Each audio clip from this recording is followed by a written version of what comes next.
बहुत समय पहले की बात है। एक छोटे से गांव में एक तांत्रिक रहता था।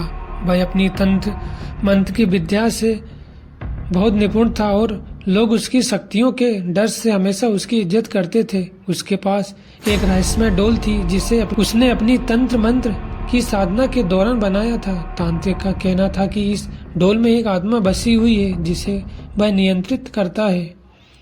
कहा जाता था कि यह डोल हर वक्त एक अजीब सी ऊर्जा उत्सर्जित करती थी जिससे आसपास के लोग असहज महसूस करते थे। लेकिन तांत्रिक की मौजूदगी में डोल शांत रहती थी और किसी को नुकसान नहीं पहुंचाती थी। वह इसे अपनी शक्ति का प्रतीक मानता था। एक दिन गांव में एक युवा लड़की आई जिसका नाम मीरा था। वह तांत्रिक के बारे में जानती थी लेकिन उसने कभी उसकी शक्तियों का अनुभव नहीं किया। एक दिन मीरा ने तांत्रिक से डोल के बारे में सुना और उसके बारे में अधिक जानने की इच्छा जताई।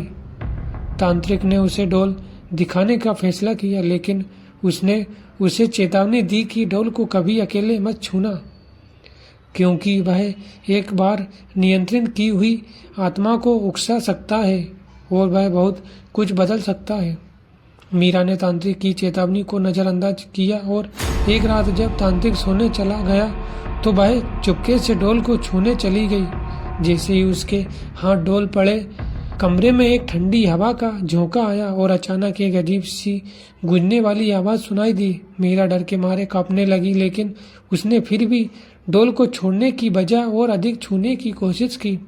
इसी दौरान डोल की आंखों में एक लाल चमक आने लगी और मीरा को महसूस हुआ जैसे उसके आसपास कोई मौजूद है। तभी अचानक डोल ने अपनी आंखें खोल दी और मीरा के सामने एक काले साई की शक्ल में खड़ा हुआ। यह वही आत्मा थी जिसे तांत्रिक ने बंदी बना रखा था।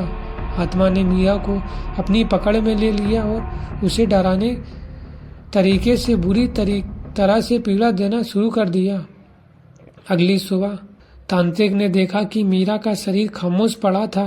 उसकी आंखों में डर, लेकिन उसकी आत्मा कहीं खो चुकी थी। तांत्रिक ने समझ लिया कि मीरा उसकी चेतावनी को नजरअंदाज किया और इस कारण वह आत्मा फिर से मुक्त हो गई थी। तांत्रिक ने अपने तंत्र मंत्र से आत्मा को फिर से वापस नियंत्रित किया, लेकिन मीरा का शरीर कभी भी उसी रूम में वापस नहीं आया।